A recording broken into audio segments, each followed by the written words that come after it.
Yo, halo guys, balik lagi di channel Mimin ya guys ya. Di channel Sekte Alur Cerita. Oke, sorry nih, lama nggak upload soalnya Mimin lagi coba benerin akun guys. Jadi nggak fokus buat ngerangkum alur cerita. Soalnya akun FB Mimin juga kena hack ternyata guys. Baru tahu kemarin ya. Jadi Mimin masih mencoba buat balikin akun FB Mimin ya guys ya. Dan juga akun YouTube Mimin. Kayaknya sih semoga aja berhasil ya. Mimin soalnya baru nemuin cara gitu, lihat-lihat tutor di YouTube. Moga aja bisa balik lagi guys. Ya doain aja ya guys ya. Aduh pusing banget ini guys. Oke, kayaknya intronya udah kelamaan nih ya. Kalian mungkin udah nggak sabar untuk lihat alur ceritanya. Oh ya, satu lagi nih. Kalau kalian yang ingin lihat part 1 sampai part 20 ya, itu nggak ada guys. Nggak ada di Mimin, filenya udah nggak ada. Karena ya abis ngedit udah kebanyakan, memori udah penuh, jadi Mimin hapus. Yang ada cuma di channel Mimin sebelumnya guys. Dan Mimin nggak punya filenya di sini, jadi ya harus bikin lagi. Jadi kalau kalian ingin lihat dari part 1, Mimin harus buat lagi yang baru guys. Jadi enaknya gimana nih guys? Mimin bikin dari part 1 dulu sampai part 20, terus lanjut lagi ke part selanjutnya. Part berapa ini setelah part ini? 38 ya. Atau enggak Mimin nggak usah lagi nih bikin dari part 1 dan terus aja bikin lanjutan dari part ini. Atau enggak gantian guys, abis dari part 1 terus Mimin rangkum lagi alur cerita part 38, terus part 2, terus part 39 dan seterusnya. Gimana enaknya guys? Kalian komen aja di bawah ya. Waduh, ini kayaknya udah kelamaan intronya ya. Udah sampai berapa lama nih? Oke lah, kalian komen di bawah ya guys ya. Enaknya gimana gitu kan, biar Mimin tahu gitu. Kalau banyak requestannya bikin dari part 1 lagi ya Mimin bakal bikin dari part 1. Kalau enggak ya selang-seling gantian gitu guys. Kalau enggak juga ya Mimin bakal nerusin aja alur ceritanya gitu, tanpa bikin part 1 sampai 20. Gimana? Ya udah deh, kayaknya udah terlalu lama banget nih intronya. Kita langsung aja tanpa basa-basi lagi ke alur ceritanya. Cerita dimulai. Di part sebelumnya, Jang Tesan yang dikejutkan dengan suara seorang wanita yang sedang menelponnya. Di sini Jang Tesan menanyakan, "Siapa?" Wanita itu pun mengatakan, "Opa, bagaimana bisa? Apa kau sudah melupakanku? Apa sekarang kau sudah berkencan dengan Yerin Uni?" Mendengar suara tersebut, Jang Tesan pun mengatakan, "Jangan bilang ini Seoryon." Mengetahui Jang Tesan benar-benar melupakannya, Seoryon pun di dalam telepon berteriak, "Ya, ini aku. Kau jahat sekali. Bagaimana bisa kau melupakan suaraku?" Teriakan Seoryon itu pun sentak saja membuat Jang Tesan cukup terkejut. Sampai-sampai Jang Tesan pun menjauhkan telinganya dari telepon. BTW, mereka di sini sudah setahun gak berhubungan guys. Jang Tesan di sini mengatakan, Maaf, sudah lama ya Seoryon. Apa kau baik-baik saja?" Jang Tesan juga menanyakan, "Kalau dipikir-pikir, apa debutmu minggu depan?" Seoryon yang mendengar itu dia pun cukup terkejut. Bagaimana kau tahu, Opa?" "Yah, legenda girl group Seoryon akan debut mulai minggu depan. Seoryon di masa depan akan sangat terkenal guys, kayak Blackpink gitu." Jang Tesan di sini beralasan, "Ya, karena ada artikel spekulatif di internet yang mengatakan bahwa FOB Entertainment sedang mempersiapkan girl group yang sempurna." Seoryon pun mengatakan, "Omo, jadi rumor sudah sampai sejauh itu ya? Hehehe." Sebenarnya Jang Tesan di sini tahu dari ingatannya di masa depan guys, bukan dari artikel tersebut. Jang Tesan mengatakan tahu dari sebuah artikel itu hanya alasan Jang Tesan saja agar nggak dicurigai oleh Seoryon. Seoryon di sini menanyakan dengan siapa tadi Jang Tesan ngobrol di telepon, karena sejak tadi nomor telepon Jang Tesan terus saja sibuk. Jang Tesan mengatakan kalau dia berbicara dengan pengacaranya. "Pengacara? Kenapa? Apa kau memukuli gangster lagi?" ucap Seoryon. Jang Tesan pun bilang, kenapa kau menyebutkan itu lagi? Itu kan cuman masa lalu. Sebenarnya aku memulai bisnis. Bisnis? Lalu bagaimana dengan universitas? Opa, bukankah kau bilang kau akan mengambil jurusan hukum di Universitas Korea? Tanya Seoryeon. Jang Tae-san bilang, benar, dan wawancaraku itu besok. Tapi aku sambil berbisnis dan kuliah. Mengetahui itu, Seoryeon pun mengatakan, wah, seperti yang kuharapkan dari Opa. Keren sekali. Kau pasti lolos, Opa. Aku percaya padamu. Karena setiap malam aku menuangkan air suci dan berdoa untuk kesejahteraan calon suamiku di masa depan. Opa, jika kau merindukanku dan mendapatkan masalah, bertahanlah di sana, lalu hubungilah aku. Aku akan segera datang dan menjagamu, Opa. Mendengar itu, Jang Tae-san pun hanya tersenyum dan mengatakan, apa? Menjagaku? Hahaha.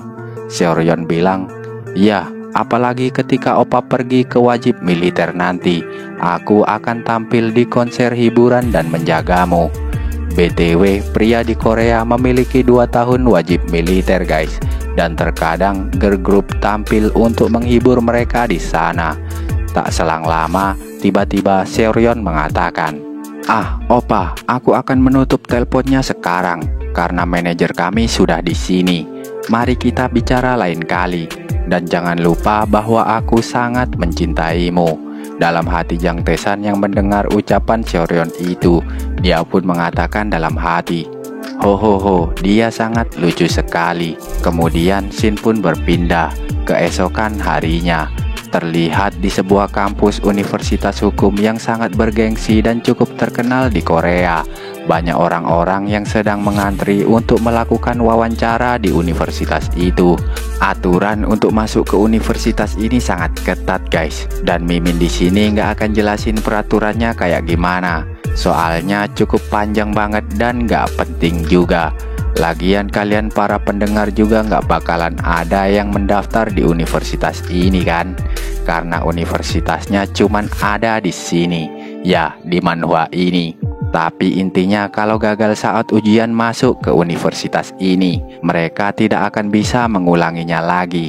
Jang Tae-san juga datang ke universitas ini dengan menggunakan mobil sportnya untuk mengikuti sesi wawancaranya juga.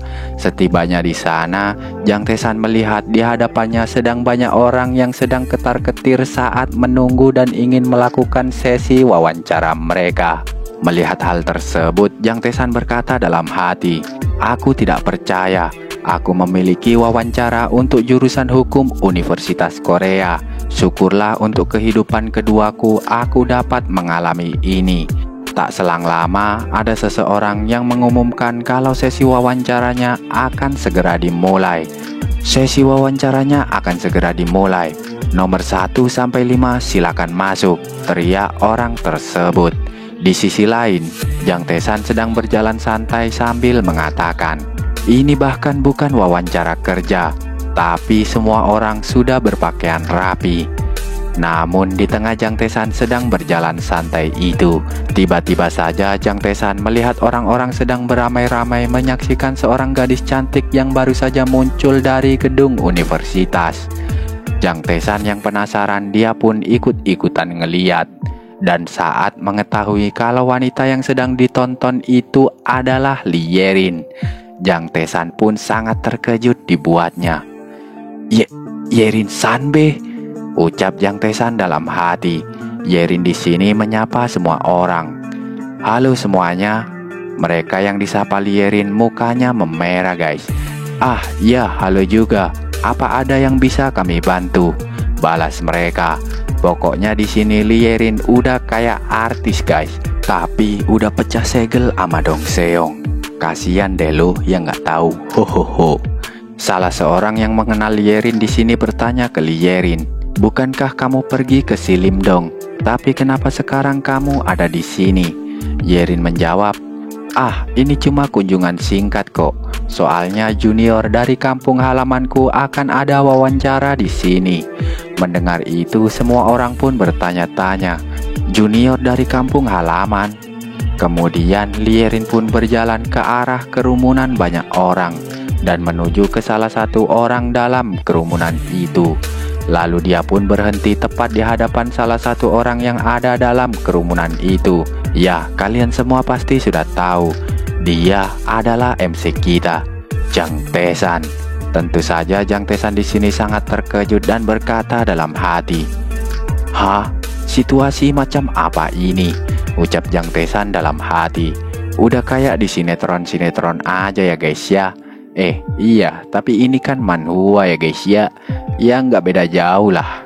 Lierin di sini mengatakan, "Sudah lama ya Tae-san. Aku tidak bisa datang karena sibuk dengan esai. Kamu mengerti kan?"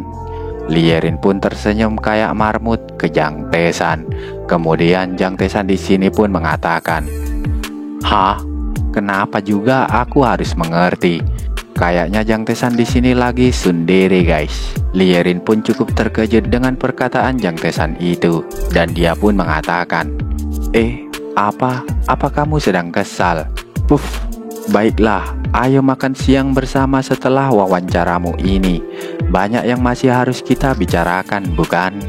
Di sini Jang Tae-san pun tersenyum lalu mengatakan, Baiklah. Kalau begitu aku akan menghubungimu ketika aku sudah selesai wawancara." Obrolan mereka berdua itu pun didengar oleh banyak orang yang sedang mengerumuni mereka berdua. Lalu saat Lierin pergi meninggalkan Jang Tae-san, orang-orang pada bisik-bisik mengatakan, "Apa itu benar-benar Lierin? Tapi kenapa Lierin gak bersama Dong Seong dan malah mengajak pria itu? Oi, apa kau tidak tahu kalau Dong Seong itu seorang playboy? Dia juga kaya, pasti ada banyak yang mengantri. Lierin itu pasti sudah diputusin sama Dong Seong," ucap orang-orang yang sedang berkerumunan. Mendengar ocehan orang-orang itu, Jang Tae-san pun hanya tersenyum menyeringai. Lalu kita pindah ke sisi Lierin yang sudah jauh dari keramaian. Dia pun di sini terlihat tenang, tapi beberapa waktu kemudian dia pun terlihat panik. Ternyata Lierin sebelumnya itu hanya pura-pura berusaha untuk tetap terlihat tenang di depan semua orang guys. Di sini Lierin berkata dalam hati, "Bagus, Lierin, kau sudah melakukannya dengan baik. Yang terburuk sudah terlewati sekarang. Melalui teman-temanku, aku diberitahu Jang Tae-san dari SMA Jangju. Keluarganya tiba-tiba menjadi kaya raya. Desas-desus menyebar bahwa dia adalah keturunan keluarga cebol. Ya, aku mempercayainya sekarang karena perilaku dan aura Tae-san sekarang berbeda. Aku bisa merasakan ambisi yang sangat besar darinya. Aku yakin dia nggak akan gagal dalam wawancara ini karena mata para profesor pasti akan mengenali potensinya." Ternyata Lierin di sini ingin mendekati Jang Tae-san lagi karena dia tahu kalau Jang Tae-san sekarang udah kaya ya guys ya. Kalau Jang Tae-san masih miskin boro-boro dah dideketin sama Lierin lagi, kayaknya sih. Namun di tengah lamunan Lierin itu tiba-tiba saja ada seseorang yang memanggilnya. "Hah, Lierin, apa yang sedang kau lakukan di sini?" Tampaknya dua orang cewek ini mengenali Lierin guys. Lierin di sini mengatakan, "Aku datang ke sini karena ada Dongseng yang aku kenal sedang mengikuti wawancara di sini.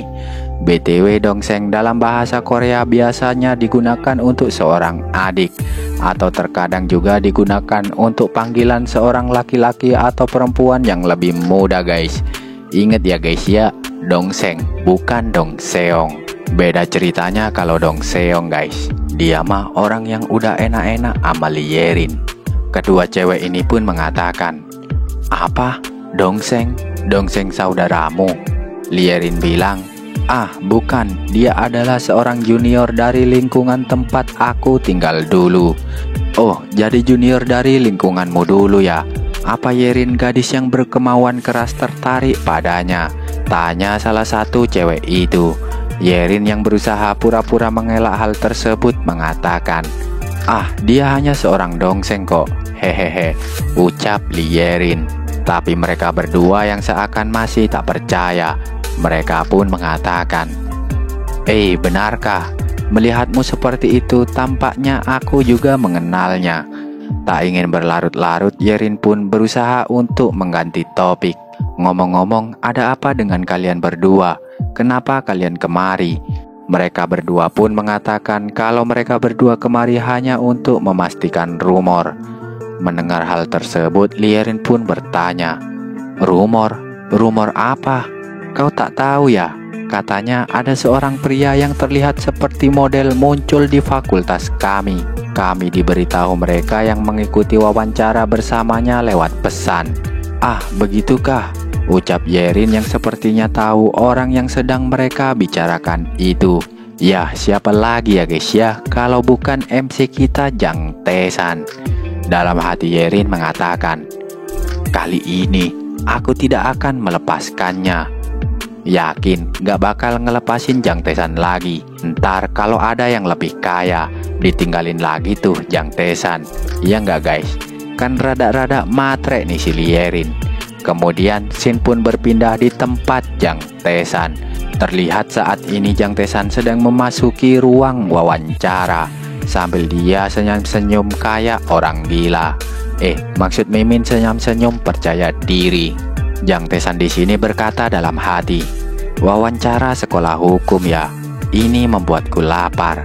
Lalu tak selang lama kemudian kita pun diperlihatkan ekspresi para profesor yang terkejut seusai mewawancarai Jang Tae-san. Di sini Mimin gak tahu apa yang sedang mereka omongin saat wawancara guys, karena gak dijelasin di sini. Tapi ekspresi para profesor sudah begitu seusai mewawancarai Jang Tae-san. Lalu beberapa waktu kemudian, scene pun berpindah saat Jang Tae-san sudah keluar dari ruangan wawancara. Terlihat dia sedang menuruni tangga dan sekarang sedang menuju ke parkiran mobil sportnya. Saat sudah sampai di mobil sportnya, Jang Tae-san tersenyum karena merasa puas dan berkata dalam hati, "Cih, wawancara seperti itu. Sudah jelas aku lulus." Lalu dia pun tancap gas dan pergi untuk makan siang. "Yahoo, sekarang waktunya pergi untuk makan siang," teriak Jang Tae-san yang suasana hatinya sedang senang.